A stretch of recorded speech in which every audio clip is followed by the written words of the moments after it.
ராமானுஜர் கதை மாதிரி ஒரு நல்ல கதையே கிடையாது. என்னன்னா, இந்த ராமானுஜர் வந்து ஸ்ரீபாஷ்யம்னு ஒரு புக் எழுதியிருக்காரு. பாஷ்யம் என்னன்னு உங்களுக்கு நான் சொல்லியிருக்கேன் இல்லைங்களா? ஸ்ரீபாஷ்யத்தில் என்ன சொல்றாருன்னா, நம்மலாம் ரொம்ப ரொம்ப இல்லை எல்லாருக்கும் தெரிஞ்ச ஒரு வசனம். தாழ்த்தப்பட்டவன் வேதத்தை படித்தால் அவன் காதில் ஈயத்தை காய்ச்சி ஊத்து அப்படின்ட்டு. அதை தான் எழுதியிருக்காரு. அவர் தான் ஜாதியை ஒழித்தவர்.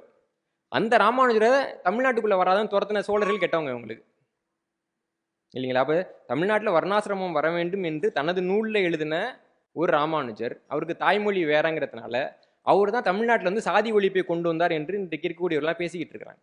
அவர் எழுதின நூல் அப்படி இல்லை. அதை நம்ம பார்க்கறது. இப்படி எவ்வளவு கொலைக்க முடியுமோ, ஒன்று உரை எழுதி அதை கெடுக்கிறது.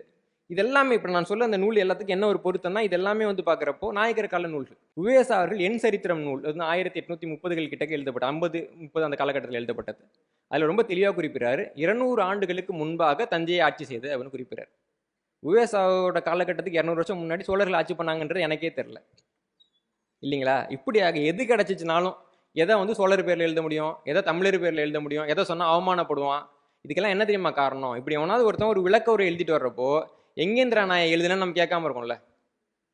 நீங்க வேற ஏதாவது ஒரு மாநிலத்தில் போய் இதை எழுதிட முடியுமா? பக்கத்தில் இருக்கக்கூடிய ஆந்திராவில் விஜயநகர் வரலாறை பற்றி பேசவே முடியாது. நீங்கள் அவன் சொந்த வரலாறு பொது வெளியில பேச முடியாது இல்லையா? ஆனால் தமிழ்நாட்டில் மட்டும் யார் வேண்டுமானாலும் எதை வேண்டுமானாலும் பேச முடியும் என்ற நிலை இருக்குது. இதுதான் பெரிய பிரச்சனை.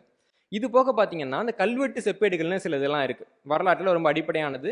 நீங்கள் வந்து இந்த துறை சார்ந்தவர்கள் இல்லைங்கிறதுனால ஒரு அறிமுகம் மட்டும் நான் உங்களுக்கு கொடுக்குறேன். இந்த கல்வெட்டு பார்த்தீங்கன்னா அதில் வந்து எல்லாமே வந்து ஒரே மாதிரியான கல்வெட்டு கிடையாது. இப்போ ஒரு கல்வெட்டு பார்த்தோன்னே சோழர் கல்வெட்டு, பாண்டியர் கல்வெட்டு, சேரர் கல்வெட்டு இப்படி தான் நான் கேள்விப்பட்டிருக்கோம். கிடைக்கக்கூடிய பெரும்பாலான கல்வெட்டுகள் சேர சோழ பாண்டியர் நேரடியாக வெட்டிய கல்வெட்டே கிடையாது. கல்வெட்டு எப்படி பிரிக்கலாம்னா, அரசரோட உத்தரவுப்படி அரசு அதிகாரிகளால் பொறிக்கப்பட்டவை. ரெண்டாவது உள்ளாட்சி அமைப்பு. இப்போ நாடு, ஊர், சபைன்னு இருக்கும். இவங்கெல்லாம் வந்துட்டு ஒரு தீர்மானம் போட்டாலோ, ஒரு அறிவிப்பு விட்டாலோ, ஒரு தண்டனை கொடுத்தாலோ அதை கல்வெட்டாக பொறிப்பாங்க. இது ரெண்டாவது வகை. தனியார் 2 பேரும் வந்து உடன்படிக்கை போட்டுப்பாங்க.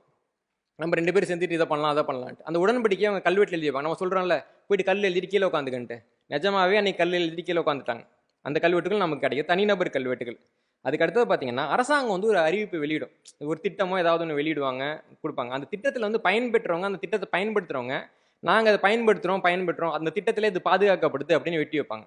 இது 4வது. அதுக்கு அடுத்து தான் வந்துட்டு கலைஞர்கள் இருப்பாங்க, கவிதை எழுதுவாங்க, ஓவியத்துக்கு கீழே எழுதி வைப்பாங்க. இதெல்லாம் ஒரு கல்வெட்டு. இந்த 5 வகையான கல்வெட்டுகள் இருக்கு.